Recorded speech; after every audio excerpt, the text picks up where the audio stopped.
How to change font style on iPhone. So if you want to change font style on your iPhone, then what you need to do is just watch this video. So first, you need to open up your setting, go to the settings homepage, now scroll down a bit, and then you will find an option of keyboard and typing. But if you don't find it, then you can just simply go with the accessibility option. Now scroll down, and here you will find the option of keyboards and typing. Tap on it, and then tap on hover typing. Just go and turn it on. This feature allows you to see the text in a different font while typing. After that, tap on the fonts option. Now select any font from the list to apply it. Once done, now you can go back and then just simply try typing something, and you will have this kind of interface.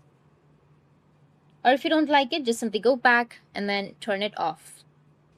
Now the other way is by installing any third-party applications from your app store.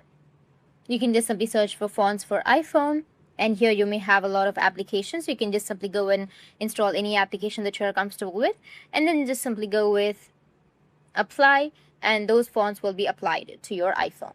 So that's how you can change your font style on your iPhone, and if you have any questions, feel free to comment below. Thanks for watching.